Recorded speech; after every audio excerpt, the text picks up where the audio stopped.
ദൈവനാമത്തിന് മഹത്വമുണ്ടാകട്ടെ. പ്രിയ സഹോദരങ്ങളെ, ഇന്ന് ഞാൻ സംസാരിക്കാൻ പോകുന്നത് സ്വന്തം ബലഹീനതയോട് പോരാടിമെടുത്ത ഒരു വിശ്വാസിയോടാണ്. എനിക്ക് ഈ പാപം ചെയ്യാൻ ഒരിക്കലും താല്പര്യമില്ല, ഈ ദുശീലം എനിക്ക് നിർത്തണം, എന്നിട്ടും വീണ്ടും വീണ്ടും ഞാൻ അത് തന്നെ ചെയ്തു പോകുന്നു എന്ന് പറഞ്ഞ് നിരാശപ്പെടുന്ന വ്യക്തിയാണോ നിങ്ങൾ? 1 യോഹന്നാൻ 2:1 ദൈവവചനം നമ്മെ ആശ്വസിപ്പിക്കുന്നു. നിങ്ങൾ പാപം ചെയ്യാതിരിക്കേണ്ടതിനാണ് ഞാൻ ഇവ നിങ്ങൾക്ക് എഴുതുന്നത്. എന്നാൽ ആരെങ്കിലും പാപം ചെയ്യാൻ ഇടയായാൽ തന്നെ പിതാവിന്റെ സന്നിധിയിൽ നമുക്കൊരു മധ്യസ്ഥനുണ്ട്, നീതിമാനായ യേശുക്രിസ്തു. എത്ര പ്രാർത്ഥിച്ചിട്ടും വീണ്ടും വീണു പോകുമ്പോൾ പരിശുദ്ധാത്മാവ് എന്നെ വിട്ടുപോയിട്ടുണ്ടാകുമോ എന്ന് നിങ്ങൾ ഭയപ്പെടുന്നുണ്ടോ സഹോദരങ്ങളെ? മെയ് 24 നാം വലിയൊരു തിരുനാളിന് ഒരുങ്ങുകയാണ്, പെന്തക്കോസ്ത തിരുനാൾ. പരിശുദ്ധാത്മാവ് അഗ്നിയായി ഭൂമിയിലേക്ക് ഇറങ്ങി വന്ന ആ വലിയ ദിവസത്തിന് മുൻപായി നിങ്ങൾ നിർബന്ധമായും അറിഞ്ഞിരിക്കേണ്ട അതിശയകരമായ ഒരു രഹസ്യം ഞാൻ നിങ്ങൾക്ക് വെളിപ്പെടുത്തി തരാം. ഈ ഒരൊറ്റ സത്യം നിങ്ങൾ തിരിച്ചറിഞ്ഞാൽ പിന്നീടൊരിക്കലും പാപത്തിന് നിങ്ങളുടെ മേൽ ആധിപത്യം സ്ഥാപിക്കാൻ കഴിയില്ല. ഈ വീഡിയോ എങ്ങോട്ടും മാറിപ്പോകാതെ വലിയൊരു പ്രാർത്ഥനയോടെ മുഴുവനായും കേൾക്കുക. ഈ വലിയ ആത്മീയ രഹസ്യങ്ങളിലേക്ക് കടക്കുന്നതിന് മുൻപ് സ്വന്തം ബലഹീനതകളെ ഓർത്ത് ഭയപ്പെടാതെ പെന്തക്കോസ്ത നാളിലെ പരിശുദ്ധാത്മാവിന്റെ ശക്തിയാൽ പാപത്തെ ജയിക്കാൻ ആഗ്രഹിക്കുന്ന സകലരും താഴെ കമന്റ് ബോക്സിൽ വലിയൊരു വിശ്വാസത്തോടെ ഇപ്രകാരം ഒന്ന് എഴുതുക: പരിശുദ്ധാത്മാവെ, ഈ പെന്തക്കോസ്ത നാളിൽ അഗ്നിയായി എൻ്റെ ഉള്ളിലേക്ക് വരയണമേ. പാപത്തെ ജയിക്കാൻ എനിക്ക് അവിടുത്തെ ശക്തി നൽകണമേ. നിങ്ങളുടെ ഈ ചെറിയ പ്രാർത്ഥന പരിശുദ്ധാത്മാവിന്റെ വലിയൊരു സാന്നിധ്യം നിങ്ങളുടെ ജീവിതത്തിലേക്ക് ആകർഷിക്കാൻ സഹായിക്കട്ടെ. ഒന്നാമതായി, നിങ്ങൾ ഒരു തെറ്റു ചെയ്യുമ്പോൾ പരിശുദ്ധാത്മാവ് എന്ത് ചെയ്യുന്നു എന്ന് നോക്കാം. യോഹന്നാൻ 14:16 ഈശോ നമുക്ക് നൽകുന്ന വലിയൊരു വാഗ്ദാനമുണ്ട്. ഞാൻ പിതാവിനോട് അപേക്ഷിക്കുകയും എന്നേക്കും നിങ്ങളോട് കൂടെ ഇരിക്കാൻ മറ്റൊരു സഹായകനെ അവിടുന്ന് നിങ്ങൾക്ക് തരികയും ചെയ്യും. സഹോദരങ്ങളെ ശ്രദ്ധിക്കുക, എന്നേക്കും നിങ്ങളോട് കൂടെ ആയിരിക്കാൻ നാം പരിശുദ്ധാത്മാവിനോടൊപ്പം നടക്കാൻ തുടങ്ങുമ്പോൾ ചിലപ്പോൾ നമ്മുടെ മാനുഷികമായ ബലഹീനതകൾ കാരണം നാം വീണുപോയേക്കാം. എന്നാൽ ആ നിമിഷങ്ങളിൽ പരിശുദ്ധാത്മാവ് നമ്മെ ഉപേക്ഷിച്ചു പോകുന്നില്ല. ഒന്ന് ചിന്തിച്ചു നോക്കൂ, നാം പാപം ചെയ്യുമ്പോൾ അതിനുള്ള ശിക്ഷയായി ദൈവം പരിശുദ്ധാത്മാവിനെ നമ്മിൽ നിന്ന് എടുത്തു മാറ്റുകയാണെങ്കിൽ പിന്നെ എങ്ങനെയാണ് നാം വിശുദ്ധരാകുന്നത്? പാപത്തെ ജയിക്കാൻ നമുക്കുള്ള ഏക ആശ്രയം പരിശുദ്ധാത്മാവാണ്. നാം വീഴുമ്പോൾ അവിടുന്ന് നമ്മെ ഉപേക്ഷിച്ചു പോയാൽ പിന്നെ ഒരിക്കലും നമുക്ക് എഴുന്നേൽക്കാൻ കഴിയില്ല. നിങ്ങളുടെ പാപത്തേക്കാൾ വലുതാണ് നിങ്ങളെ വിശുദ്ധീകരിക്കാനുള്ള അവിടുത്തെ കാരുണ്യം. രണ്ടാമതായി, വളരെ യുക്തിസഹജമായ ഒരു ചോദ്യം പലർക്കും തോന്നാം: ദൈവം അങ്ങേയറ്റം പരിശുദ്ധനാണ്, അപ്പോൾ പാപം ചെയ്യുന്ന ഒരു മനുഷ്യന്റെ ഉള്ളിൽ പരിശുദ്ധാത്മാവിന് എങ്ങനെ വസിക്കാൻ കഴിയും? ഇതിന്റെ ഉത്തരം കിടക്കുന്നത് കാൽവരി കുരിശിലാണ്. അവനിൽ നാം എല്ലാവരും ദൈവത്തിന്റെ നീതി ആകേണ്ടതിന് പാപം അറിയാത്തവനെ ദൈവം നമുക്ക് വേണ്ടി പാപമാക്കി. നിങ്ങൾ ഈശോയിൽ വിശ്വസിക്കുമ്പോൾ സ്വർഗത്തിൽ വലിയൊരു കൈമാറ്റം നടക്കുന്നുണ്ട്.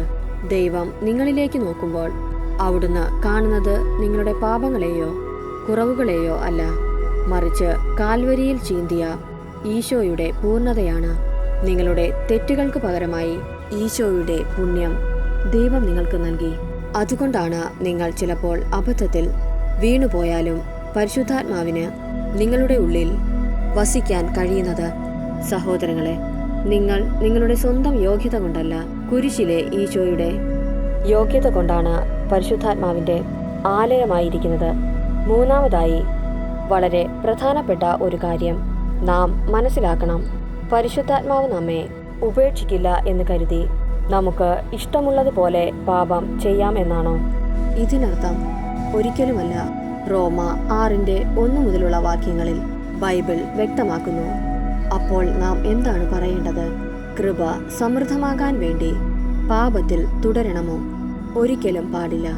പാപത്തെ സംബന്ധിച്ചിടത്തോളം മരിച്ചവരായ നാം ഇനി അതിൽ ജീവിക്കുന്നതെങ്ങനെ?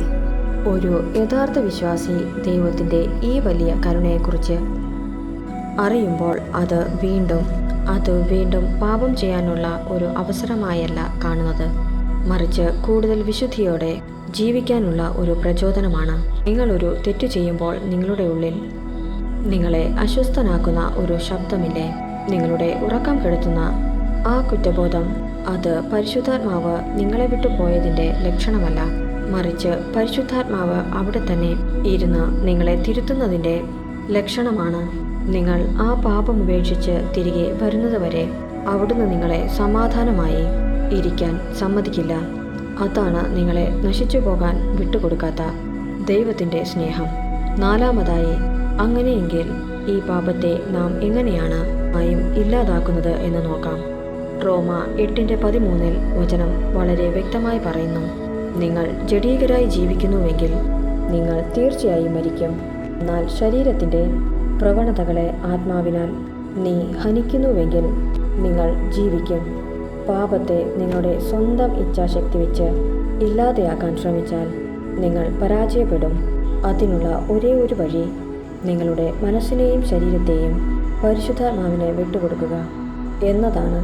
വചനം പറയുന്നു, എന്നാൽ പരിശുദ്ധാത്മാവ് നിങ്ങളുടെ മേൽ വന്നു കഴിയുമ്പോൾ നിങ്ങൾ ശക്തി പ്രാപിക്കും. സഹോദരങ്ങളെ, മെയ് 24 പെന്തക്കോസ്ത തിരുനാൾ ഈ ശക്തി പ്രാപിക്കാനുള്ള ഏറ്റവും വലിയ അവസരമാണ്. ആ ദിവസം നിങ്ങൾ അൾത്താരയ്ക്ക് മുൻപിൽ ചെന്നു നിൽക്കുമ്പോൾ പരിശുദ്ധാത്മാവിനോട് പ്രാർത്ഥിക്കുക, കർത്താവെ, എനിക്കിത് ഒറ്റയ്ക്ക് ജയിക്കാൻ കഴിയില്ല.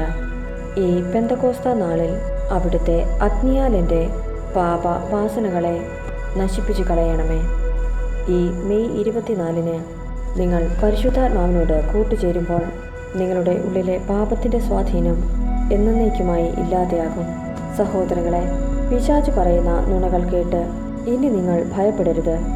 ഒരു തെറ്റു പറ്റുമ്പോൾ ദൈവത്തിൽ നിന്ന് ഒളിച്ചോടുകയല്ല വേണ്ടത്, മറിച്ച് ഓടി അവിടുത്തെ അടുത്തേക്ക് വരികയാണ് വേണ്ടത്.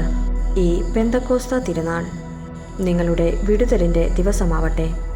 സഹോദരങ്ങളെ, നമ്മുടെ ഉള്ളിലെ പാപത്തിൻ്റെ കറകളെ അവിടുന്ന് നീക്കിക്കൊണ്ട് ദൈവത്തിൻ്റെ മുൻപിലേക്ക് മാനസാന്തരപ്പെട്ടുകൊണ്ട് ഓടിച്ചെല്ലുമ്പോൾ അവിടുന്ന് നമ്മെ ചേർത്ത് പിടിക്കും എന്നത് ഉറപ്പാണ്. അങ്ങനെ ചെയ്യുമ്പോൾ പരിശുദ്ധാത്മാവിൻ്റെ ശക്തി നമ്മുടെ മേലും നമ്മുടെ കുടുംബത്തിൻ്റെ മേലും ഭാവി തലമുറകളുടെ മേലും നിറഞ്ഞൊഴുകും. പാപത്തിൻ്റെ കറകൾ വിട്ടുകളഞ്ഞുകൊണ്ട് ദൈവത്തിൻ്റെ പിന്നാലെ ഓടുന്നവരായി നമുക്ക് മാറാം. ഈ നല്ല ദിവസങ്ങളിൽ നാം ഓരോരുത്തരും ദൈവത്തിൻ്റെ പിൻഗാമികളായിക്കൊണ്ട് ദൈവസ്നേഹത്തിൽ നിറയാം. നമ്മുടെ ഹൃദയം എത്ര കാഠിന്യമുള്ളതാണെങ്കിലും എത്ര പാപം നിറഞ്ഞതാണെങ്കിലും ആ മുറിവുകളെയൊക്കെ തുന്നിയെടുക്കുവാൻ ദൈവത്തിന് സാധിക്കും. നിങ്ങളെ മനോഹരമായ ഒരു ഹൃദയത്തിൻ്റെ ഉടമയാക്കിക്കൊണ്ട് ദൈവഹൃദയം നിങ്ങളുടെ മേൽ വയ്ക്കുവാൻ ദൈവം ആഗ്രഹിക്കുന്നു. ഈ കേട്ട വചനത്താൽ ദൈവം നമ്മെ ഓരോരുത്തരെയും അവിടുന്ന് കാത്ത് പരിപാലിക്കുമാറാകട്ടെ. ആമേൻ.